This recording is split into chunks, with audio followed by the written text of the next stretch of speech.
Welcome to Sleek Notes E-commerce Boost podcast, your chance to learn from the e-commerce experts so you can boost your business.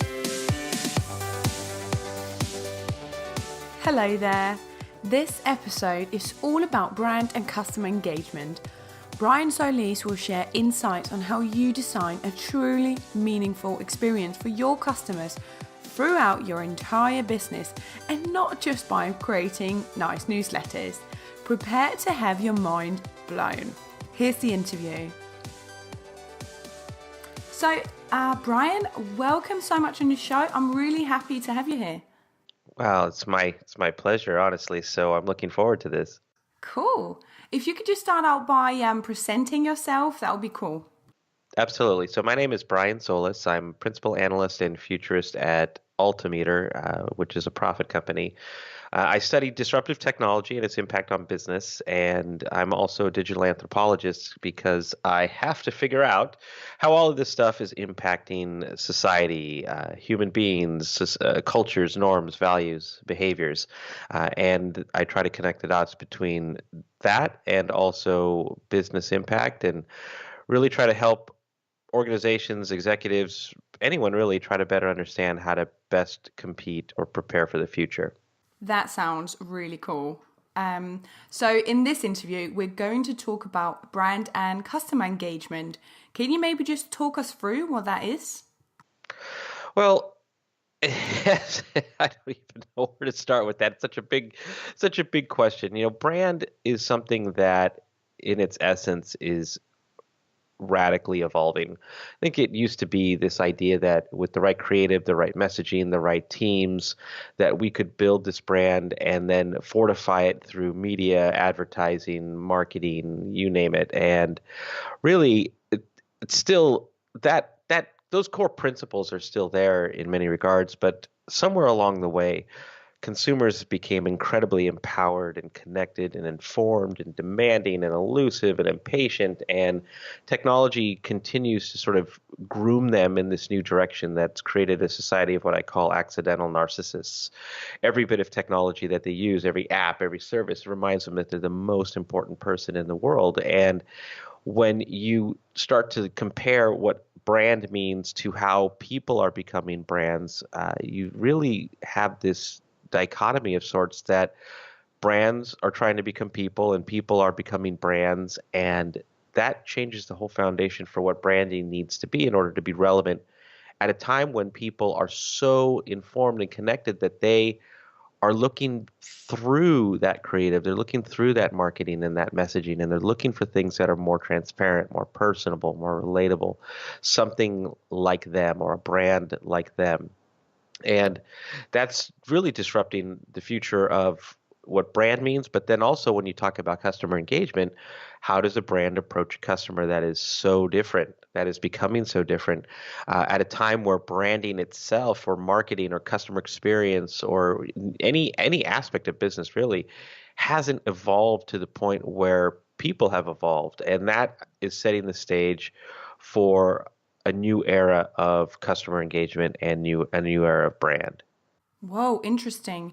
So I'm guessing that just good customer service and a nice newsletter isn't enough for customer engagement anymore, or what?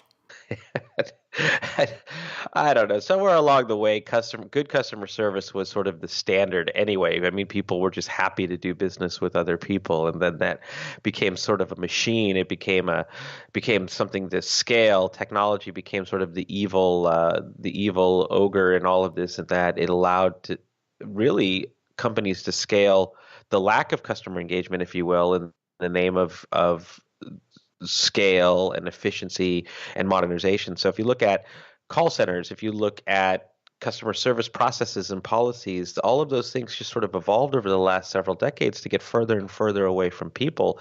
And it's ironic in a sense that the best examples of customer service and engagement are the ones that actually are just human-centered, that are just like good old-fashioned, I care about my customer and the customer's always right. But that just fell away in the name of marketing, profits, margin, shareholders, stakeholder value, et cetera. So no, it's not it's not good enough anymore because we've lost sight of what the customer means. So we've built businesses and processes and models that put us further and further away from the customer.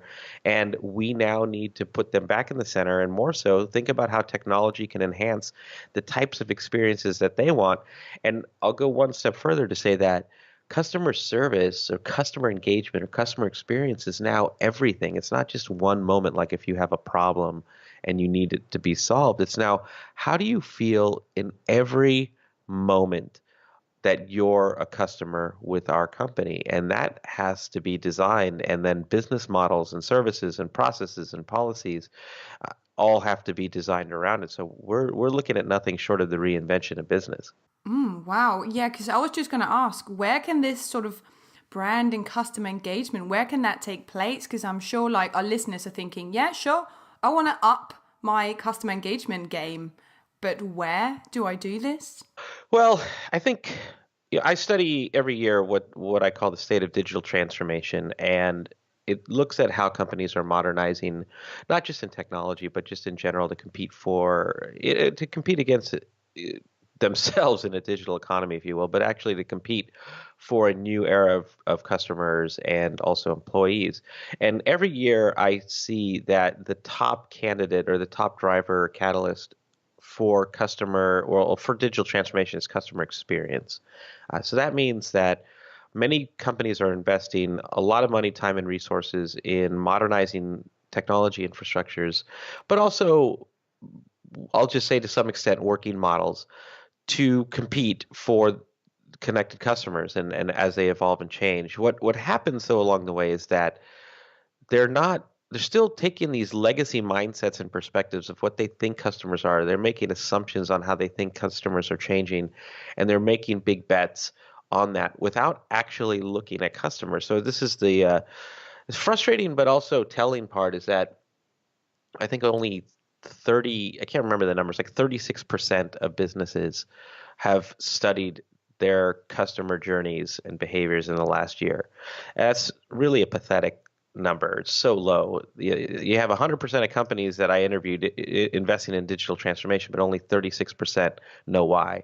And that's a problem. And so I think what I'm trying to do in my work is get businesses to see that you don't know the customer, and there's a reason why every market, every industry, every business is being disrupted. And it is because there's an experience divide or gap between what people want and how they're changing over time and what you keep investing in and what you think they want over time. That it could be solved simply by becoming human-centered. Right, but how do you find out how your customers are experiencing you and your brand now? Oh, that's the job of customer experience. It's probably, along digital transformation and corporate innovation, one of the biggest trends in business right now. And that is, I mean, there's at one end there's software, on the other end there's consultancies that'll do this for you. But at the very least, I do a lot of work, for example, with Google and micro moments, and we're constantly studying just what questions people are asking and where when it comes to making decisions, and then what that journey looks like after they've made those decisions. That's done with just some of the simple tools that I can get off the web, or just good old fashioned research and focus groups or online surveys, but anything really, just trying to ask questions and get them answered. And then the biggest thing is big data, right? You have a lot of customer data. I think most companies just don't use it. And then more so, we're living in an era that AI and machine learning is starting to become really smart, pun intended, and that can only help any business that really wants to get to the bottom of it. The challenge is that most organizations are still isolated and still siloed. Marketing that is still fractured, service is fractured, sales is fractured. None of these groups talk to each other. So the customer sort of experiences the world whether whether you design that experience or not. They're going to have this experience in every single touch point. And so the fact that none of this is being prioritized, or there's no sense of urgency around it, is simply a function of how 50, 60-year-old business models are in play today. I think, though, that it starts with intent. You have to want to do something about it. Cool, cool. So I'm thinking, how do you then design a meaningful and memorable experience for your customers? Because surely that's what they're after. That's what you're saying, right? That it needs to be meaningful every step up the way. What is the anatomy of a good experience then? Well, it's meaningful, but also relevant. It's intuitive. I mean, it's a lot of things. It's personalized. It's it's everything that really we're not prioritizing today because it hasn't been part of our playbook or our checklist. But I think it's just a matter of really understanding what people value. Every time I go through a customer journey process or even just going through studying data or looking at behaviors or preferences or values, I glean insights every single time. I think the biggest problem is cognitive bias, right? We go into these moments thinking that we are the customer or that we know better because we're executives and we're seasoned veterans. I think the challenge is that we get in our own way. When you start to look at the products people use, the products people love, when you start to look at why they love them, and you can't help but be inspired to look at new opportunities to make things better. Or if you examine what's broken with touch points. I mean, I don't know, it's even as basic as like what's the value of your website? Most people still have crappy websites and it's because they're writing them and designing them for the people who approve them, not the people who actually have to use them. I don't even know where to start. It's anywhere really, but looking at simply what they value and why, and then compare that to your own experiences that you're offering and see if there's things that are broken, things that could be optimized, or things that you're completely missing. And what do you see as broken? When is something broken in that experience? Well, I don't know. The website's probably broken. I mean, people have bursts of attention spans when they're looking for information. They're not actually looking to read paragraphs or to watch corporate produced beauty videos. They have a question most of the time, and they want an answer directly related to that question. They don't want to have to scour for it. They're looking at reviews. They're looking at peer-made videos or articles written by their peers about the experiences that they had. I think it's really going through the journey in their shoes and comparing what touch points you have and how they serve up to those expectations in those moments. I mean, there's no one thing that is broken. It's different for every company, but most of the time it's everything. I mean, websites don't function in terms of how they're addressing the immediate needs or questions of what people need because they don't know what questions people are asking or where they're going for those insights. Most e-commerce sites are horrific and suck, and they're just completely transactional and functional. Most customer service and support touch points are the worst. I mean, people get anxiety when they have to contact the company because they know it's going to be a challenge because they're more robotic than human.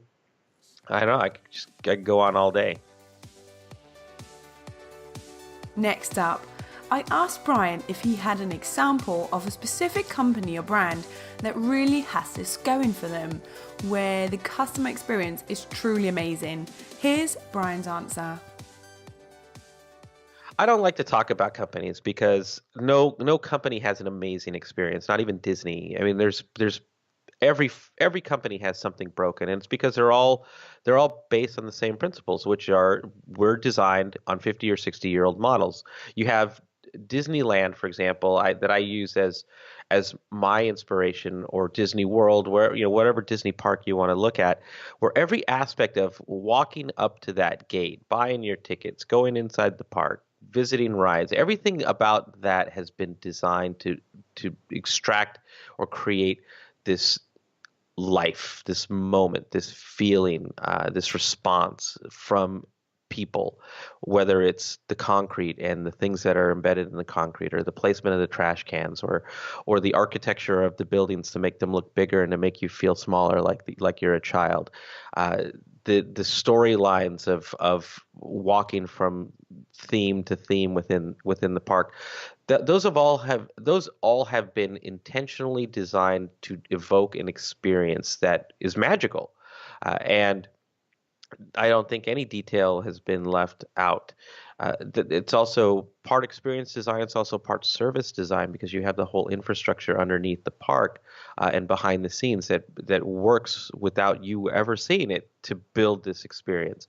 I look at analogies outside of brand case studies and other things that are going to completely taint what people think that they should do by simply looking at the human experience and what you want them to feel in each moment and also the sum of all moments, because that's the definition of true customer experience. It is the sum of all moments that a customer has when they touch your business, not just one moment, all the moments together is the sum of your customer experience. So that's how I look at things, is directly between you and another person, not at how other brands are doing this, because the relationship you have with your customer is yours to design, and that's a gift. Cool. But how do you then ensure an aligned customer experience? Because all of this is making total sense. But when you have to start doing it, how do you make sure it's aligned everywhere throughout the company? Well, that's there's this is a big question because there's no one way to do this. You have to remember that there's no magical solution to say, hey, look, let's go fix our customer experiences. I mean, you have people all over the organization who actually want to do the right thing. You have politics, you have egos, you have self-doubt, you have saboteurs, you have all kinds of things within the organization that want to hold on to the way things were. That, for example, your greatest enemy is success, right? Success is a horrible teacher to compete for the future because people who are pushing back against trying to do things differently will say things like, well, we're profitable today or we're doing well today. Why are you trying to change everything? Because they use the past as a metric for the future. So I just published this research report called the Digital Change Agents Manifesto, and it really gets to the core of what you're asking, which is how do you bring about change when people don't see how customers or employees are changing? And then how do you, as someone who's maybe passionate about technology or passionate about the future, how do you step outside of your role to do the right thing for customers and do the right thing for brands to get your colleagues, to get executives to pay attention? I think really that it's starting with getting the types of insights that don't just threaten your colleagues or executives, but help them feel like they're all part of the solution. So there's no easy answer to this. I'll tell you that every time I study digital transformation or customer experience or corporate innovation, they all cite the same problem. They all say that the number one challenge to do anything is corporate culture, because the culture is risk averse. The culture is based on a management process. It's not based on breaking new ground and trying new things and failing fast and failing forward. So what we're really looking at is how can individuals get empowered to step outside of their roles and get people to see what's really happening on the outside and start taking chances, little pilot programs. I think the best place to start is looking up micro moments. Google's micro moments. Go to Think with Google. There's a lot of playbooks that they have to tell you how to even start in the smallest of ways. Just look at how mobile has changed decision making. Mobile's had the biggest disrupting effect on consumer journeys and decision makings of any technology out there, and they have simple, approachable ways to just look at how mobile consumers are different than regular consumers. Start there. It's approachable, it's easy, and it teaches you a whole bunch about your customer journey and how to see it differently. Brilliant. Wow. So I know you work with something, you mentioned it earlier as well, called human-centered design. So if an e-commerce person is listening to this, how would you suggest they try to implement human-centered design? There's so many ways. There's IDEO in Silicon Valley that offers a lot of free tools about how to think about human-centered design. I wrote a whole book on it called X, The Experience When Business Meets Design. You have design thinking as a emerging, well, not an emerging, a very popular approach to thinking this way. So a lot of different approaches. I when I wrote my book, I looked at design thinking. I looked at IDEO's approach, which is HCD, human-centered design. I looked at user experience design, which is UCD, taking a lot of principles from that discipline. And I also looked at storyboarding and Hollywood storytelling. And I took all of those insights and tried to apply one approach to help people think about human-centered design in a way that was meaningful for business and customer experiences and engagement and marketing and branding. But really, any one of those things, by looking at them, you'd be on the right direction or in the right direction. So storytelling might be a place to start, working on the company storytelling. Well, yes and no.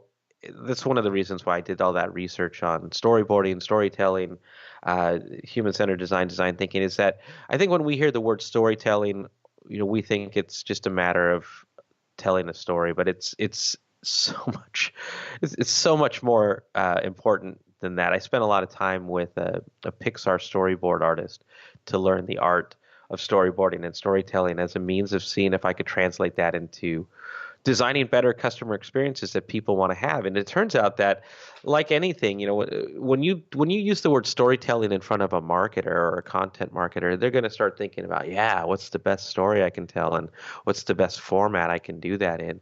I wonder if I can get cats and make it go viral. And really, the art of storytelling is not even starting with your brand or your message or your service or your creativity. It's really looking at the audience, and it's looking at what they believe in and what they value and what they struggle with, and trying to take those elements and designing stories that can inspire your story in order to be more relatable and approachable and believable and inspiring or engaging or whatever it is that you want to do. And starting again with a human-centered approach, and then using tools like storyboarding to test that storyline, to test that narrative, and really make it to something special, not just a one-off, hey, we just published this. Did we get a lot of views? Did we get a lot of shares? It's really about changing the whole dynamic of the business and how it talks, how it thinks, how it behaves, how it acts, making it more human. Amazing. Brian, that was absolutely fantastic. Thank you so much for your time. Oh, it's my pleasure. Thank you. That's all for now. Please don't forget to give this podcast a nice rating. Remember to stay tuned for more e-commerce insights. For now, we're back on Thursday. Cheers!